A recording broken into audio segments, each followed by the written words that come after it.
The dog and I are walking through somebody's backyard right now, but that's not all this place is. It's also the ruins of a radio station.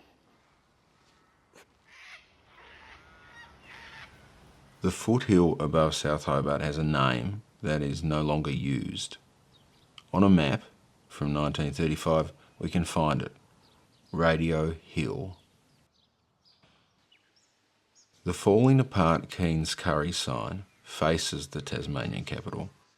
Over the years, those words have been rearranged. In 1962, it spelt Heaven's Blessin', an advert for a theatre production showing in Hobart at the time. On the crest of the hill, there is a building with giant aerial masts on either side. In 1967, on Black Tuesday, there were about 4 of these reaching up. But they're all burned down before the afternoon ended. So I've got to be careful where I'm standing. I don't want the dog to get any nails through his paws or anything like that. This wood, that's not part of the radio station. It's not left over. That's from stuff later on. But the concrete slab beneath all of us was part of the station. The station was right here. The Derwent is there, and the big mountain is up that way. The radio station originated about 1924 as commercial broadcasters, and at a later date was taken over by the Commonwealth Government. It used to be the national radio stations, 7ZL and 7ZR, and other things.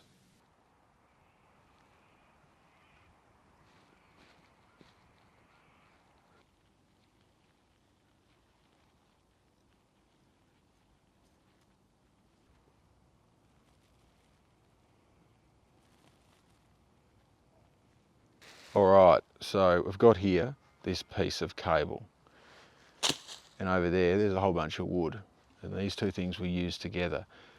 They're leftovers from the fire of 67.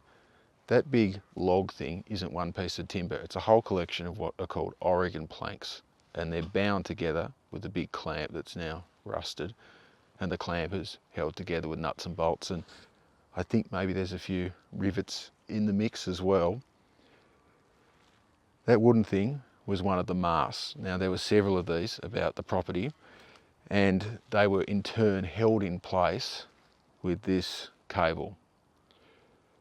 And from all over Hobart you could see the radio towers, the aerials that went up.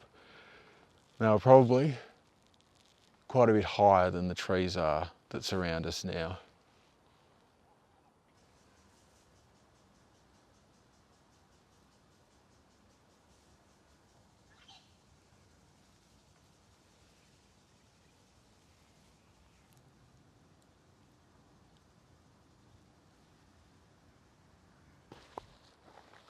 So this thing that I'm pointing the stick at, that my foot is now on, was one of the braces that held up one of the masts. So instead of having this big tree here, you can imagine there was a big timber mast with an aerial on it that sent out the radio frequencies to Greater Hobart.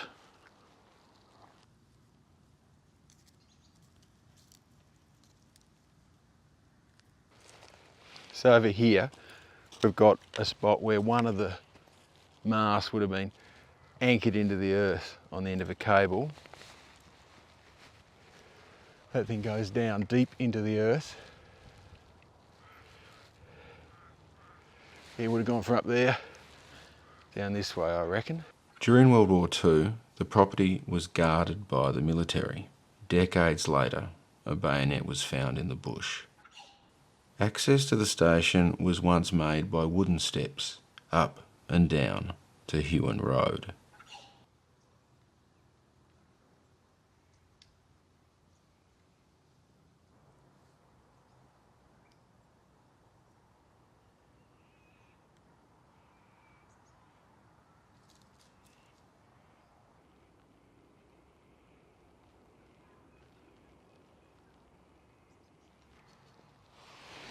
All right, mate, come up. So where I'm now, I'm standing on top of a couple of underground chambers. We've got a septic system that was used by the people that worked at the station, and once the station was burnt down, wasn't ever used again, but what was used afterwards was reused by the people that took possession of the land, purchased the land and built a home on it.